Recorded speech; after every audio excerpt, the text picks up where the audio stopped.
you have heard about compassion, you're likely familiar with and hopefully demonstrate concept the Dalai Lama described as individual sense of commitment, responsibility, and respect toward others. Does that high pressure environment truly lead to financial success? Though, and should compassion be left to the religious, soul searching people, care workers, NGOs, and other non financial or financially unambitious enterprises? Or should we bring it to our profit making business? That's a question mark to be answered. A very warm welcome to the show. This is EI Café with Azim season 4. And I'm your host, Azim Sahid, a human capital specialist, a legacy display facilitator, ICF certified coach, and an emotional intelligence practitioner. Here we are again for another interesting and exciting episode, 30 minutes of valuable learning. In today's episode, we are going to talk about compassion in business. How important for a business to have this compassion coming into the picture, and the role of leader, how to bring this compassion into organization. To discuss this, I have my very good friend all the way from Pakistan, Karachi. Let me introduce him. Here we go. That's how I introduce him. With offices in Pakistan, Sri Lanka, and United Arab Emirates, he works across the region as an organization development consultant, leadership facilitator, and management trainer, helping unleash organizational intellect through custom-made interventions. His energy and passion to excel contagious in his interaction, inspiring individuals and organizers to flourish. In February 2020, he was awarded the Excellence in Finance Leaders Award by Finext, owing to his contribution to organizations through his work as a management consultant with various financial institutions. His style attitude to life is best explained by a comment by Ed Scannell, author, games trainer, play. He said, "Learning is fun and you proved it." That was the comment given by him to my guest today. Ladies and gentlemen, let me welcome Farhad Karamally, Chief Executive Officer, Funverks Global.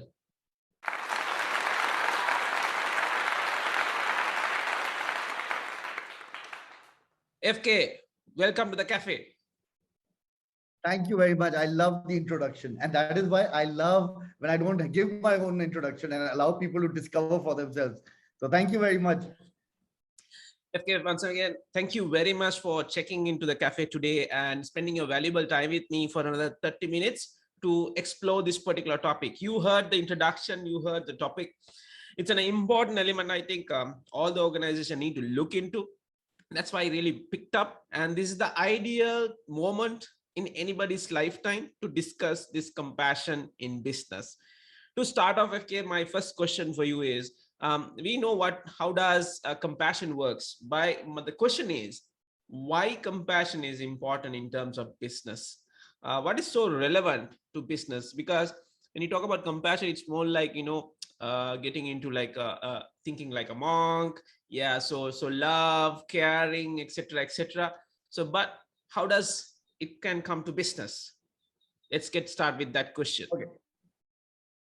Okay, great question. This is something I was speaking to somebody about 2 weeks back on a similar question. And this is a question I've been thrown at numerous times. Let me park compassion to one side of it. Let's look at the business side so that I can speak more direct numbers and profits, as you very rightly said. Let's look at the numbers. All businesses need numbers. So that's a no-brainer. They want to make good numbers. That's obvious. Then they also invest in training programs, if you think about it. All the soft skills, which Tom Peters likes to say he says soft skills are actually the hard skills, but they love to invest on soft skills. Now, if you think about it, why should organizations spend on soft skills when it is all about hard skills and numbers? Technically, they recruit, acquire talent, then they put them through training programs on soft skills in terms of how to behave so that the numbers are delivered nicely. That means somewhere down the line, people deep down do have this belief that these soft skills are important. So before I get into compassion, the soft skills are important. So that you and I, and I'm sure everybody who's listening to us would agree, that is why the training program on leadership and management and motivation, emotional intelligence, something that you're a guru at. People love talking about it. So there's a direct link between the soft skills and the business. Then you're looking at every business. Profits are not only a result of your products, they're also a result of service. They're not only a result of your service as well.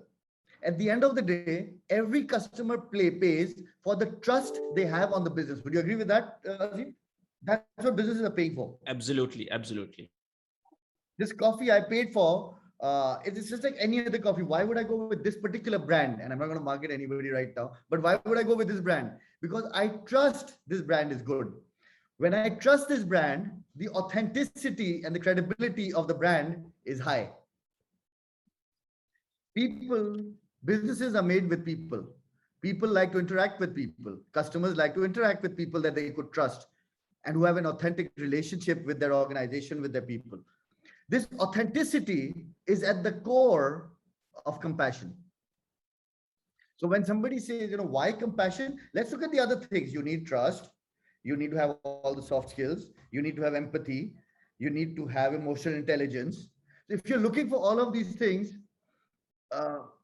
that's where compassion very naturally ties in, because compassion is actually getting to the core, treating others. The golden rule, as Karen Armstrong says, the golden rule of compassion is treating others the way you would like to be treated yourself.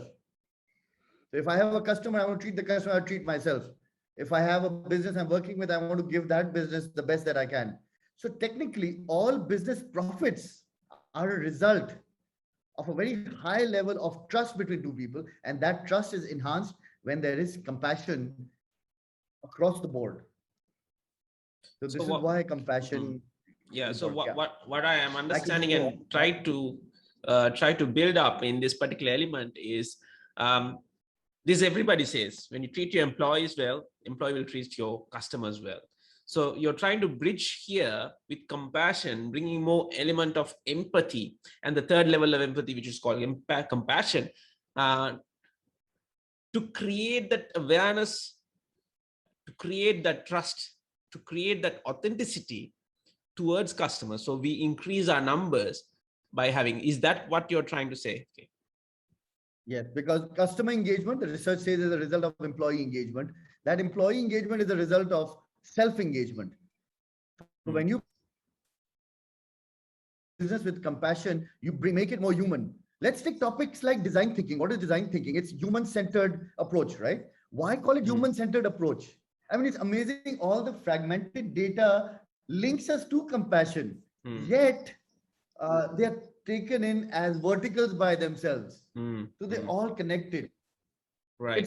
Think of compassion as a human-centered design to organizational culture. Absolutely. I think that's the heart and the core of the organization, right? Isn't it? Human. Because without human, I don't think me and you will also have work around in this world, because the humans, like computers need to be upgraded, humans also need to be upgraded with their skills. So giving that soft skill element will increase the element of authentic and building trust into the organization, the loyalty. So automatically customer get the benefit. Now, here's the next question, FK, I really want to pose. How an organization can really work on this?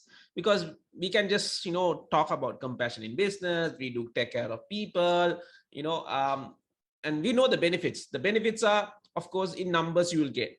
But how do you really practically involve this in an organization is my question. Okay. That's a tough one. Okay. And it's taken about 10 years. So my journey with compassion as a core subject, very conscious application of my efforts into compassion started off in 2010. It's been a journey and a half, and it continues. It's very difficult for people to understand, because at the end of the day, sadly, people have these KPIs and checklists that they need to overcome. So they'll start off with compassion. Perhaps it's really not the desire for compassion. It is like a new fad of the year or fad of the 6 months. How can this year, let's go compassion. And then when they don't see immediate results, because so far they've just started the process. So all in all, it actually starts off, firstly, right at the top, the kind of behaviors, that the leadership demonstrates. I think I'm very fascinated by Simon Sinek's book, The Infinite Game. Absolutely. If you know, it's very difficult to put it down into numbers. It's difficult, but yet that's where success comes from. So similarly, compassion is not so much about numbers. The challenge is people wanted numbers. I created a framework around it because people like to see frameworks. Organizations like to see numbers, assessments. So I created some, and I think that's just the baseline to kickstart the process. It starts off with the leadership team. It starts off with their authenticity of what they intend doing and why they intend doing. They can't be playing games. They do it. They act as a torchbearer for the mid-tier. The mid-tier needs to be the role model. Encourage people to practice those behaviors associated with compassion, demonstrate it in their actions. Does this mean not taking difficult decisions? Compassion is taking difficult decisions. Because if it was normal, everybody would be doing the same thing. And that's what most people are doing. They're away from compassion. But if you bring things together and then you have the mid-tier practicing it, you'll find a lot of joy in that organization. You'll find people who are willing to work. Interestingly enough, and I think these are just the right times, as you very rightly said, when you see your mental well-being, meditation, Resilience, adapting. resilience, all of these things go deep-rooted. And I'm not going to go deep dive into it, but that's where compassion is actually based. Fortunately, and I'm not going to quote a global consulting company, while they've throughout of my study of that organization, they've been doing very mechanical stuff of businesses and the structures and the restructuring and the market researches.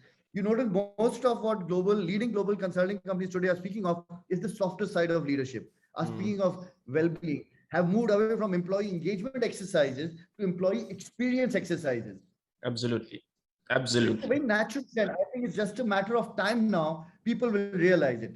But sadly, they want to join the bandwagon. They don't want to see the value in it. If they see the value, they will not be joining the bandwagon. They join the bandwagon, though. It's a party. It's another engagement activity. That's what they think about. But I'm very hopeful that people will change, and it's a change. People have started accepting it, so that's a good thing. I think one of the reason it is dragging a lot is people expect that particular change overnight, 3 months, 6 months, 1 year. But I think human behaviors is not such an easy way to program, right? Because we have been designed and programmed to work in a such a way, and sudden change coming, our brain is not accepting. No, this is not the way you work. Don't going to change it, right? So in that line, change process coming into organization, of course, people always resist to change. But bringing this compassion as part of a change, do you think people will accept it? I think it's primarily getting rid of the fears of what happens when I show compassion.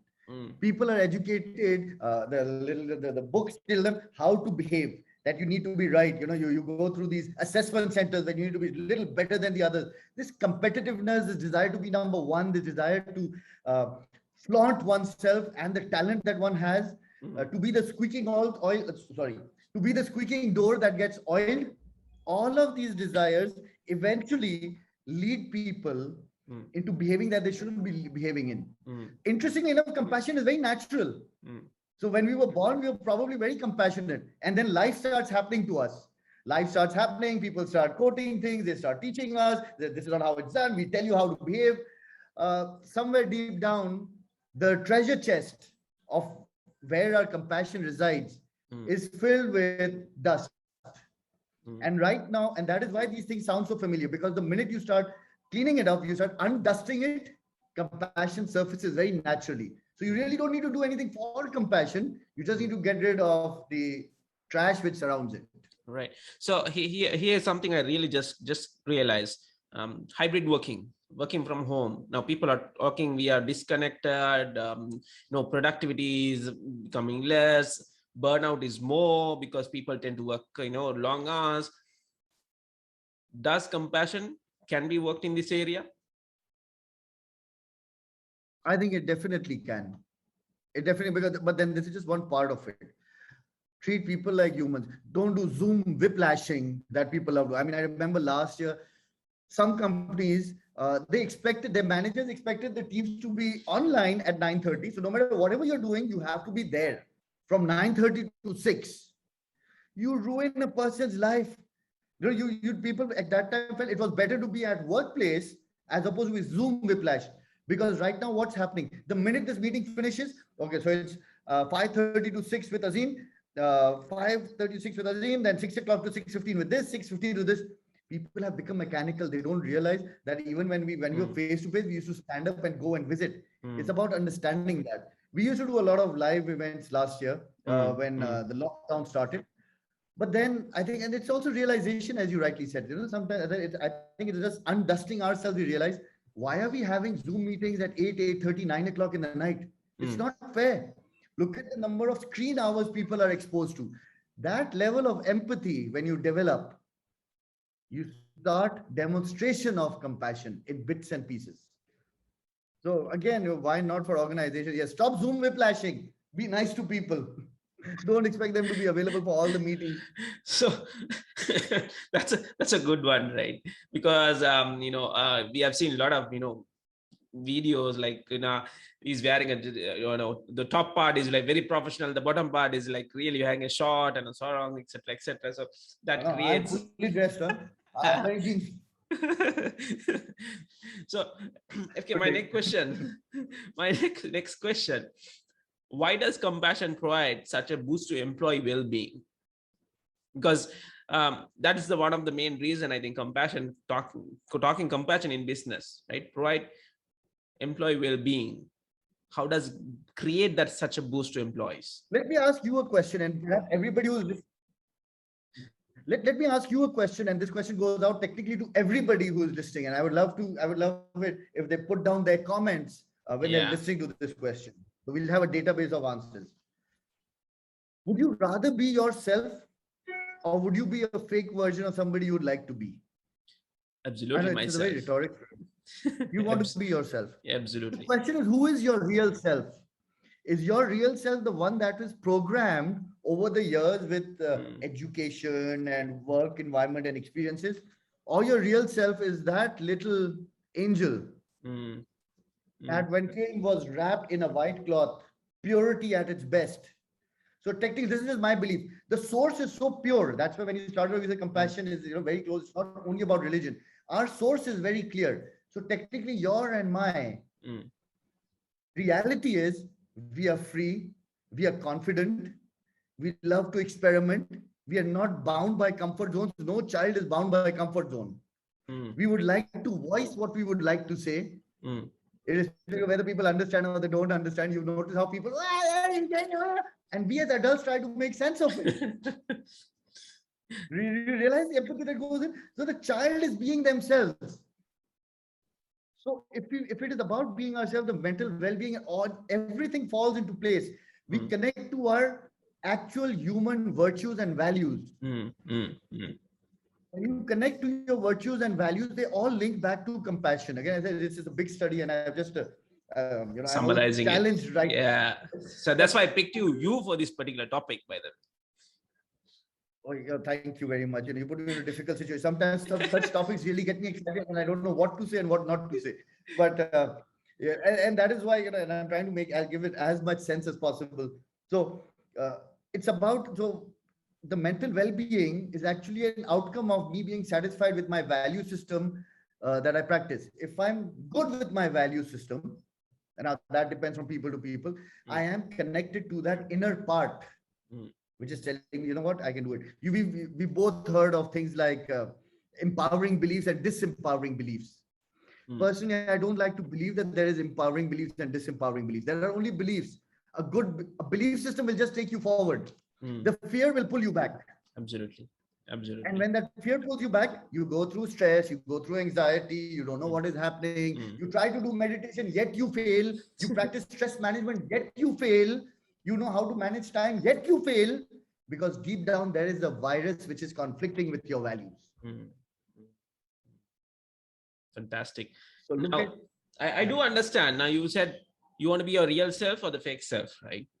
Let's go to an organizing context. We had a casual chat, but let's go in an organizing context. Can employees be their real self in an organization? Again, it depends on the organization culture, but do they get the chance? If they don't get the chance, they fake it. How do we tackle this? And they're good players, I must say. They're smart. They've learned the skills. They've learned the soft skills of how to faking it. So, and I think the blame then goes on to the leadership again, to everybody in the organization. What kind of image that they were able to create and what they were wanting to create. It's very interesting, this thing you said right now. I'm just going to show this. This I got a little while back. Okay, and it's interesting you brought this up as well. If you notice, it says, Yeah. Yeah. So I can get fired? It says when co-workers say just be yourself. So this little gremlin says, so I can get fired. Yeah, exactly. I got so this today. Timely one. Very timely. And I think the answer to this is this: people leave organizations, people move on. Most of the time, it is because it's the absence of this. When your values really start hitting you hard, and you really feel that you're compromising yourself, either your performance will go down, or it's time for you to go out. Fantastic. And I think the greater tragedy is all leaders want original people. We want authenticity. I think a lot of blabber around the kind of organization people would like to see, as opposed to the kind of showing the kind of organization they would like to work for. So they just stop saying and now need to start showing. Fantastic.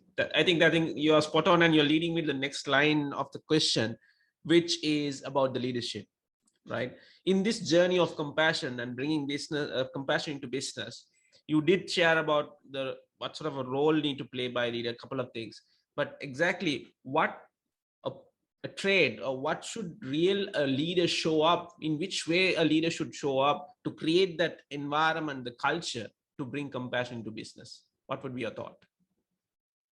Okay, as I said, it's the journey, and I look at very specific and very small things in this. I don't want to go a lot of fancy jargons that most consultants are accused of. So I'll use a very simple definition. These are simple things that we can do, and we need to also understand that if you're leading an organization, your people are still coming from the same masses that mass produces people into becoming not so human. Right? So the humans are, this is how you behave, this is how you behave, this is how you look, this is how you talk. Good things as well. I'm not going to say they're all bad things, but they're good things as well. But they've been trained. So they come into your organization. There are very small things that you could do. I'll give this through one example. Avoid using your seniority or education or experience as a way of getting things done. Now, for example, we've all heard influence without authority in the concept. Daniel Goleman speaks about it in Emotional Intelligence, influence without authority. Break it down further. So now this is an example of showing compassion. Just because I need to convince you that I do not have to use my seniority, I don't have to use how educated I am, I don't have to tell you, you know what, I've been working here for 20 years. Basically, I've just been destroying chairs after chairs. But give logical reasons and encourage everybody to do that. When you have your marketing and strategy meeting, how much time do you spend discussing your competition? How much time do you spend thinking how to harm the competition, how to be better than the competition, as opposed to thinking, how can I give more value to my customer? The minute you say, how can I give more value to the customer, you're being compassionate, because this is where freshness comes in, the desire to do more, to contribute more. It is fearless thinking. Otherwise, you're in a win-lose scenario at the back of your mind. You want to compete with your competition. They have these many shelves. I need to get these many shelves. This is their market share. I want to get this market share. Take 100% customer happiness market share. Challenge yourself with that. So it is at the end of the day, and these are small actions. And this is something I was inspired by long time back. I think in late 80s, late 80s, early 90s, Body Shop. I read I used to read Anita Roddick's case study. And I still remember that their meeting would always be, how can we give more value to the customer? Now we're looking at 80s. Here we are in 2021 and we are stuck by pandemic.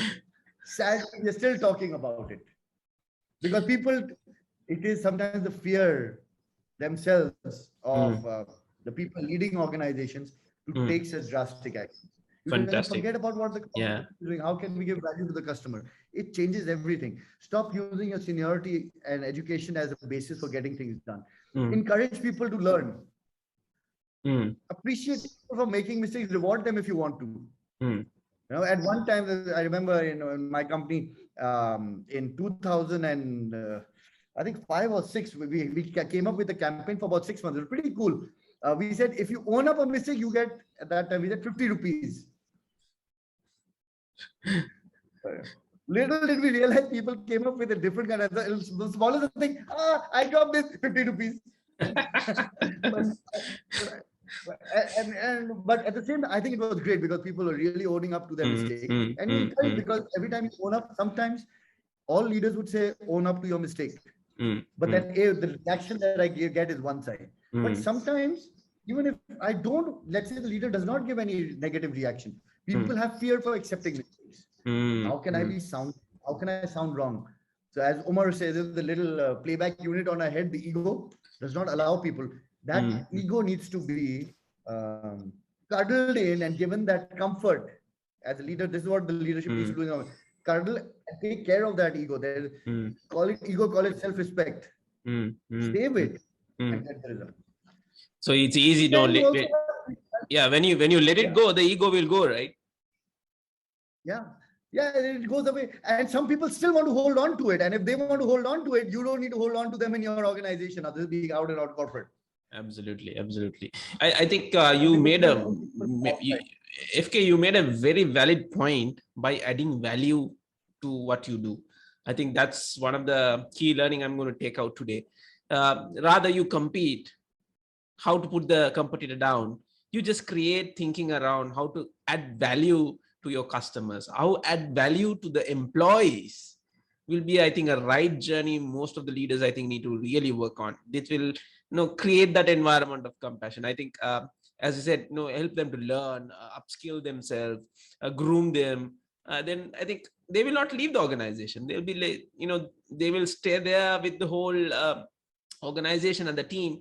Even so much of difficulty, they will able to thrive everybody together. I think that's one of the key messages I'm going to learn from today conversation. And in case they leave, well, that's another fear that people have. I spent so much, yet they left. If they leave, they're probably, if you love, as they say, if you love someone, set it free. If it doesn't, if it doesn't come back, it was probably never yours. So people will leave, because if you think about it, there's a limit to how much this office space will give to people. They're spending a lot of time outside. A lot of external fears people have, insecurities that are fed in by family members when people go back. Awesome. And you know what I need, right? So even the desire to have compassion, so that people say, I wouldn't even use that as a basis. Because at the end of the day, it is your internal satisfaction. People stay good for them, they go good for them. But trying to be as authentic as possible. And I'm deliberately using as authentic, because we all make mistakes. Fantastic. We could all lose it one fine day. Absolutely. That's why we are human, right? We have to, we are not even sometimes programs get crashed, programs do mistakes. So we are humans, right? Absolutely. So here it is, FK. So we are coming almost to the end of the conversation. Very rich conversation, very quick one. We didn't feel the time going. Here, what I want from you before I let you go. I need two things. Two golden nuggets.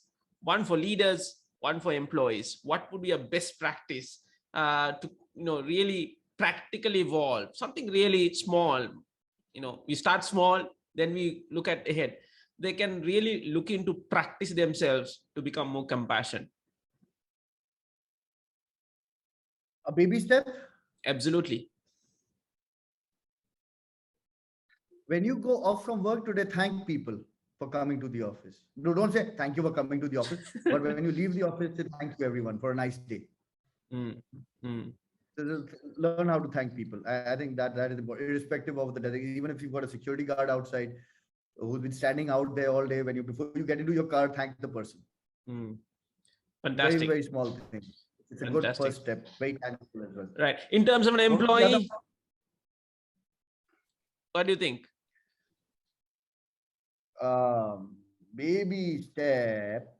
I'm looking at a lot of baby. I can always get rid of your insecurities, but that's a big one. Now, how do you overcome your insecurities? I think I put on trouble. Openly, okay. No, it's openly communicate with people. That's a good start. So before I start saying accept your mistakes and your ego and everything, Have conversations with your team members. Mm. Don't badmouth anyone. Have conversations with everybody. Don't have selective group of people that you communicate with. Yeah. Communicate with everybody Fantastic. at a human level. Fantastic. Thank you for sharing those two golden nuggets, FK. So, ladies and gentlemen, that's the time what we have for today. My key takeaway, as I mentioned, add value. Don't try to put down the competition. Add value to the customers. Add value to your people. I think that's the greatest thing you can ever do to build compassion in your business. And automatically, your business, in terms of numbers, it will come into your own account automatically. You don't need to worry about it. Right, so take care of that particular compassion, bring that compassion element into the business level. So I hope our listeners got plenty of golden nuggets today, especially with the last two one which FK shared with the baby steps. And my special thanks to Farhad Karamally, CEO of Funverks Global. You can get connected with him via his social media, LinkedIn, Instagram, or Facebook. And I would like to invite you to log on to www.funverks.com to explore what Funverks does, and you can learn what some fantastic work they've done. So Farhad, thank you very much for your valuable time you spent in the cafe and inspire people to live a meaningful life and pursue their passion. Thank you very much. It was wonderful being here. And thank you very much, everybody who was listening. And wonderful seeing you. Stay safe, wear a mask in public, and stay smiling. Thank you.